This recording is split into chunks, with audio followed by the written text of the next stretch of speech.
It's the Prentice Allsup Heating and Air Coach's Corner, fueled by Donut Country and McDonald's on 101.9, 100.5, 1450, WGNSSports.com, and Big G TV.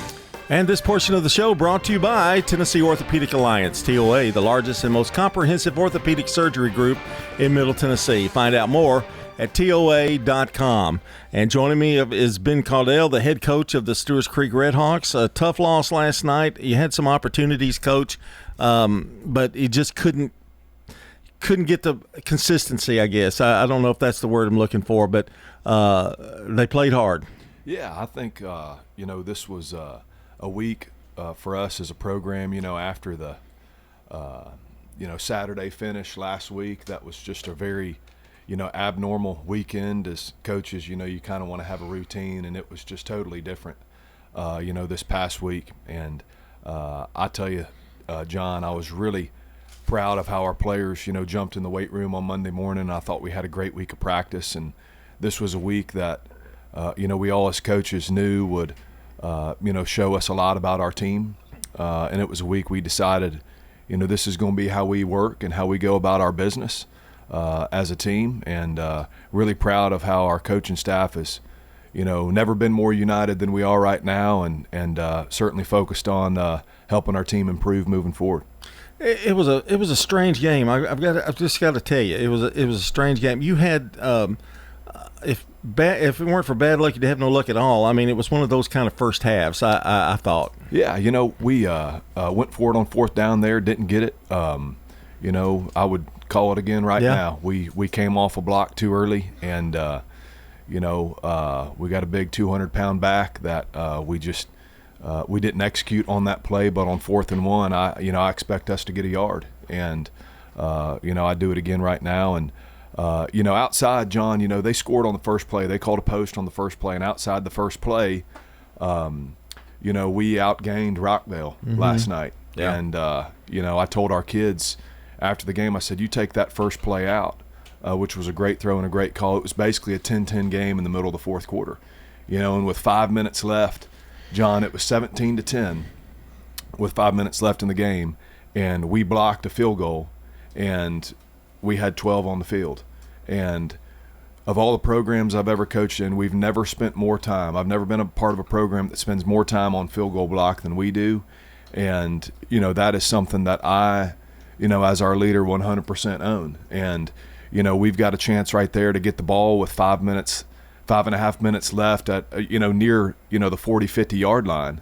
And instead, they move it up 5 yards, miss a field goal, and we get the ball back at the 20. Yeah. And so it's just that was the kind of game it was. Yeah. I mean, and the way it started and all the things, to have that field goal blocked, and our 12th guy was 5 yards from the sideline, so it was kind of a normal look, but that's an example of just how there's no such thing as a small thing. Yeah. And that's something that I told our team is on me, and that I'm gonna make sure, along with every phase of the game, that we continue to improve. But the fight and the heart of our guys, falling down 17-0, and you mentioned field position. We had a chance, to change field position there, in the first quarter, and had a very tough fumble that I thought our quarterback was down on, and it ended up being about a 35-yard loss, and it was just kind of one of those nights that really, until the third quarter, we really couldn't flip the field position. But you got to give a lot of credit, I think, to Rockville. When John, I think when you see a bunch of single-digit D linemen on the field, those guys are only playing one side of the ball. Yeah, yeah, and that shows you when you watch film that they've got great depth on both sides up front. And but I tell you, John, I think holding them to, I think it was about 60 yards rushing, a county opponent on the road, you got to find a way to pull it out. And I think that we did a tremendous job of stopping their run, and Coach Counts wants to run the ball. And I thought we did a tremendous job of that. Couldn't be any more pleased with our effort in that regard. And, I'm going to make sure that, we work hard to, get the other areas of our team up to speed. They did a good job of stopping your run, which made it more difficult. But I thought really in the third quarter, you were starting to click. I mean, it was starting to go, but there was a lot of everybody was on the 40-yard line. It seemed like for the whole quarter. But but then you got going. I thought the running game got going, and being down by 7 points with that amount of time left. If it works out one play, and which makes me get to the question I'm trying to ask badly, but I'm going to try to ask it. You said that it takes the small things.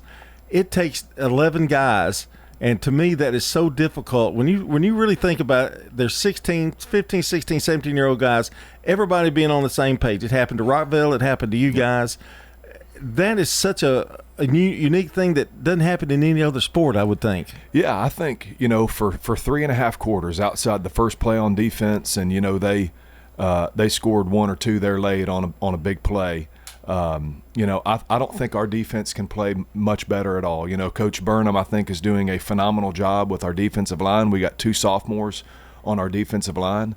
We've got 3 sophomores on offense that are not playing like sophomores. They're playing like savvy veterans, and I think it shows us that from start to finish, every play matters. Every play matters, and I think I think there's having said as well as we played those 3.5 quarters, there's some things that to me matter a whole lot is fixing mistakes from previous weeks, and our defensive pass interferences are really hurting us in crucial moments. On 3rd and 8 when the ball's nowhere even catchable, where we have bad technique or aren't aligned right, and other little things that fans might not notice. But we were not aligned right on a tipped ball last night.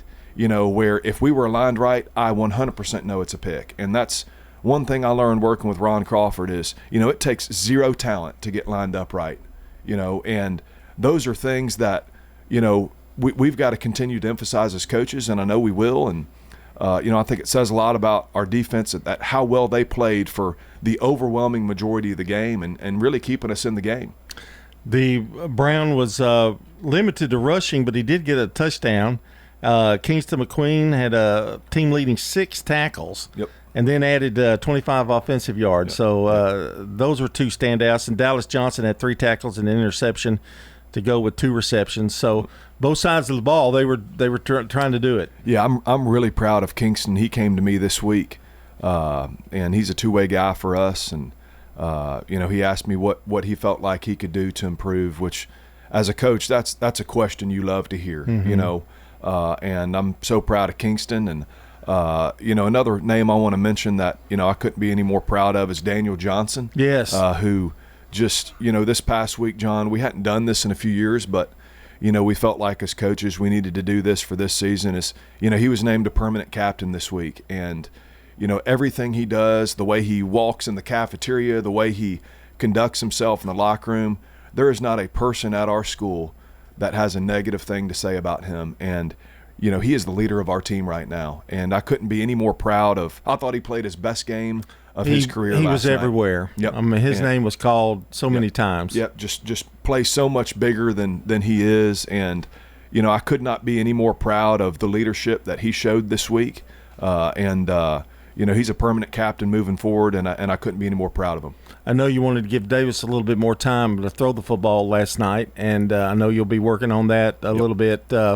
Overall, though, I thought he did a good job hanging in there, and he was under duress quite a bit, and that I guess that's credit to Rockville a little bit there. Yeah, 100%. And I'm telling you, John, I couldn't be any more proud of RC. I thought our players, this week really rallied around him. All our coaches would say that, and wanted to support him, having been thrust into that role. And here's the thing, you never really know when your opportunity's going to come. Right. Due to injury, due to anything. And, he was really hard on himself last night. Because he's a competitor and he wants to be right. But if you see John, this is who he is.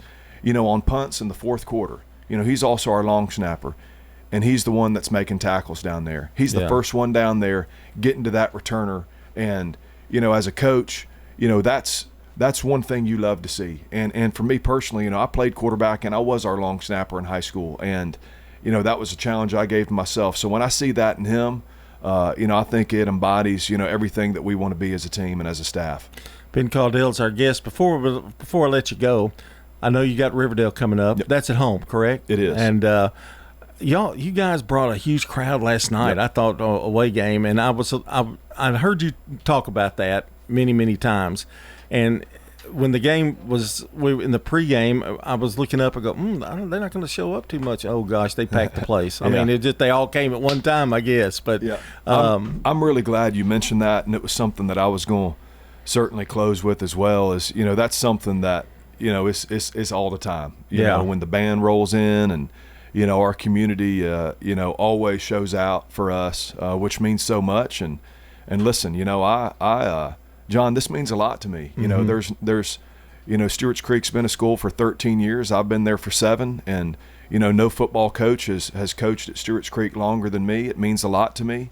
I'm working as hard as I ever have to try and put our football team in the best situation, and I'm very excited and believe in this bunch. I believe in our coaches and appreciate how unified they've been, and what's been a very tough last 6 days with the lightning delay and certainly the last few minutes last night that didn't go our way. But how we respond is going to be of the utmost importance, and I know that's going to be the case. And real quick about Riverdale, so impressed with them. I think their quarterback, for a sophomore, the way he sees the field is so impressive.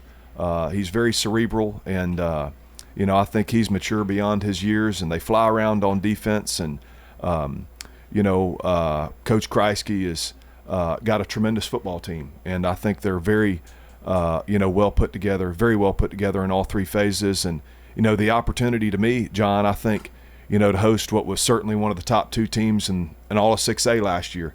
We get to host those guys, and you want to go up against the best, and that's the opportunity our team has this week. Well, I'll tell you what, it's a long road, and you're just at the beginning of it. So good luck the rest of the way. I'll talk to you in a couple of weeks, but good luck against Riverdale. Yes, sir, and I want to give a shout-out to my son here. I missed his baseball game last night, but Max got the game ball. And, awesome. He's got his Braves hat on this morning for you, John. Well, that really makes me more important. That puts him above you now in my hierarchy of friendship right here. Got a Braves cap on. Yeah. There you go. Yep. Ben, good to talk to you. Yes, sir. Appreciate you. All right. That's going to be, I guess, coming up. Rockville is next here on the Prentice Allsup. This portion of the show, Dr. Automotive, is the cure for your car, professional auto repair and maintenance from ASE certified mechanics and master mechanics. Check them out online at autorepairsmyrna.com.